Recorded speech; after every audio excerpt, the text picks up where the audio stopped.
নববর্ষের সকাল থেকে প্রচারে ব্যস্ত বিজেপি প্রার্থী ডক্টর প্রণব টুডু। রবিবার সিধু কানু মূর্তিতে ও বি.আর. আম্বেদকরের প্রতিকৃতিতে মাল্যদান করে প্রচার শুরু করলেন ঝাড়গ্রাম লোকসভা কেন্দ্রের বিজেপি প্রার্থী প্রণব টুডু। এদিন ঝাড়গ্রাম কুমুদ কুমারী ইনস্টিটিউশন থেকে প্রভাত ফেরি শুরু হয় ঝাড়গ্রাম শহরের প্রাণকেন্দ্র পাঁচমাথার মোড় পর্যন্ত। সেখান থেকে রঘুনাথপুরের সিধু কানু মূর্তি ও বি.আর. আম্বেদকরের প্রতিকৃতিতে মাল্যদান করে শ্রদ্ধা জ্ঞাপন করেন বিজেপি প্রার্থী ডক্টর প্রণব টুডু। এরপরে তিনি কনক দুর্গা মন্দিরে পুজো দিয়ে সেখানে প্রচার শুরু করবেন।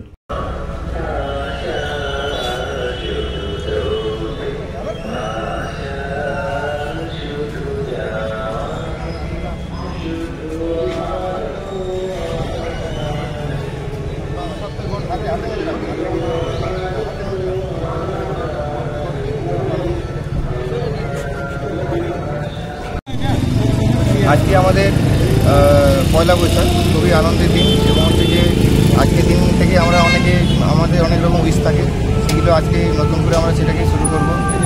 তো আজকে পয়লা বৈশাখে আমরা প্রভাত ফেরি দিয়ে শুরু করলাম। ডিকেআই স্কুল থেকে আমরা পাঁচমাথা মোড় হয়ে আমরা ফিরলাম এবং এসে আমরা আজকে বাবা আম্বেদকরের জন্মদিন, তো সেই জন্মদিনে আমরা ফুল দিয়ে আমরা একটা প্রণাম করলাম এবং এরপরে আমাদের হচ্ছে যে কনক দুর্গা মন্দিরে পুজো একটা আছে আর কি, এবং এরপরে আমাদের বিকেলবেলায় একটা অনুষ্ঠান আছে।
আপনি এবং আপনারা সবাই উপস্থিত হবেন বাংলা সুস্থ রুচি সংস্কৃতির দৃষ্টিকে অভিনন্দিত করার জন্য।